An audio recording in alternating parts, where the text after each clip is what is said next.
Game started. Okay, c4-10, and he starts with c4 just like his name. c4-10, I think that means I play c4 and I win. Let's try reverse Sicilian. Okay, he's immediately slowing down d4. How about if I play d5 right here? I just saw a game recently. There was a lot of English openings in the recent Norway tournament, and they were playing this move d4 very early, more so than what I'm used to seeing. So how about if I just support the knight there? If he takes, then I get an extra pawn in the center.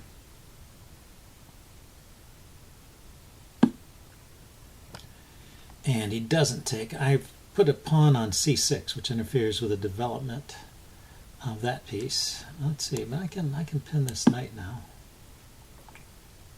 And my queen's knight doesn't have a good development right now. But I can just develop my kingside pieces and castle. Maybe put my rook here and push on with e4. I don't think... yeah, if he takes the knight, I take his bishop with check, and then I can recapture the knight. So my bishop is not really that loose there. But I don't want to particularly trade. The bishop has a good square to come back to on c7. On b6. If I go to b6, let's think for a minute. If I go to b6, he can harass me with knight to a4.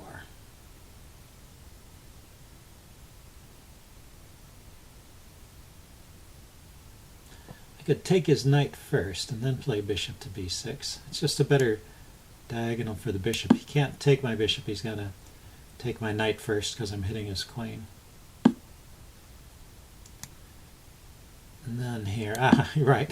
Well, this would be good, except I'm dropping the e-pawn. So I forgot about that. Oops. Right, it's a good diagonal for the bishop. Okay, so let's try and put some pressure on the center here. Maybe pretend like I'm playing a gambit on purpose.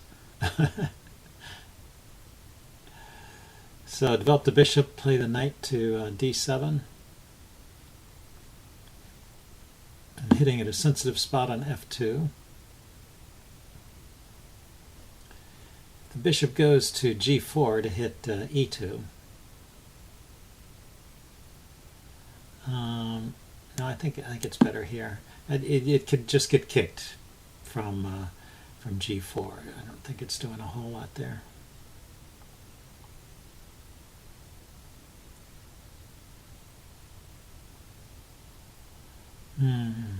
Although I would have put a pin on the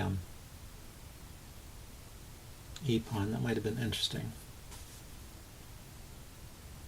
And I guess he doesn't really want to play f6, but yeah, knight f3 rather would have been a fine move. Bishop g4, knight f3, and I think he's okay.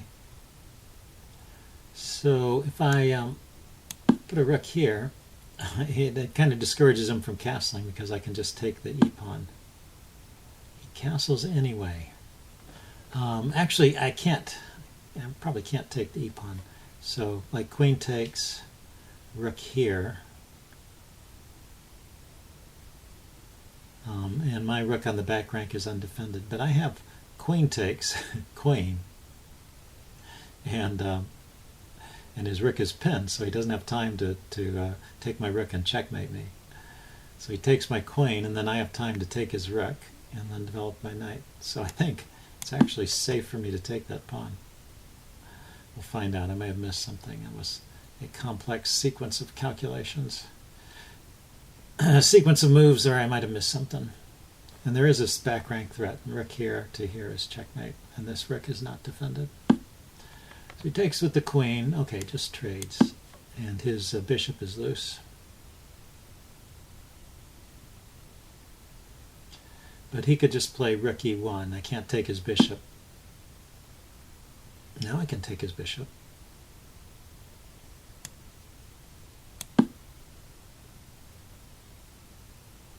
Rook e1 would have stopped that because of the threat of checkmate once again. But now a threat of checkmate is too slow. I can play knight d7 and defend my back rank. Like that.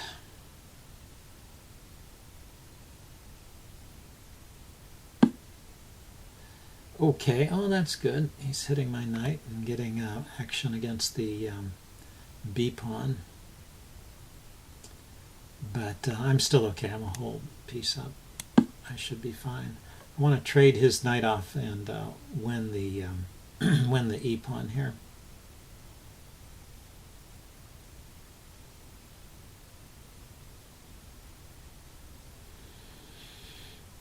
He could consider doubling rooks, but the knight guards the square. Oh, he's going after the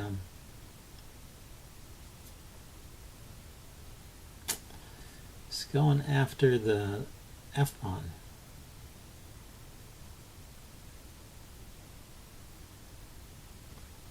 Okay, yeah, I think I should just defend it. I was considering taking his d pawn and letting him have the f pawn, but maybe there's no particular reason to give it up.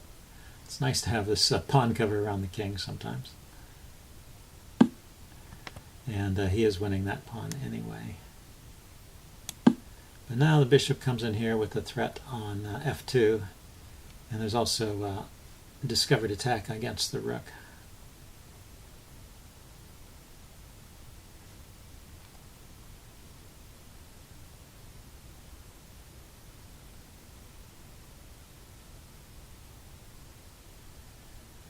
How does he defend? Well, just rook to f1 would defend, although maybe he doesn't want to play a passive move like that. May not have a choice. The knight could defend. No, I would just take the knight. Knight could go back to h3, but that doesn't look very good. Okay, he just grabs another pawn. Well, he sets up a kind of discovered attack against my rook. Okay, so if I play rook takes pawn, I'm threatening his rook, and I'm threatening his I'm threatening a discovered attack, but that's discovery is not so great, and he can do something against my rook. So maybe just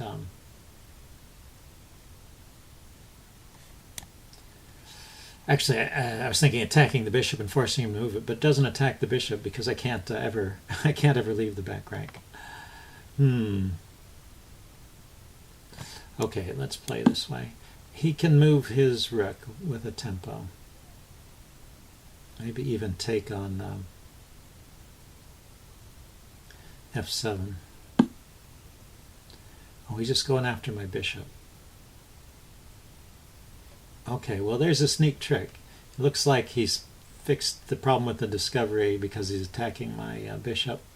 But I can move my rook to this square here to, that's DE, that's D2.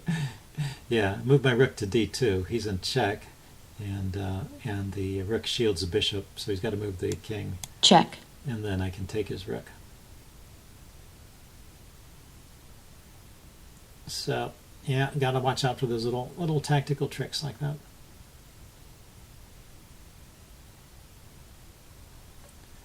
In fact, I'm going to be able to pick up his rook with check because his king has only 2 squares to move to.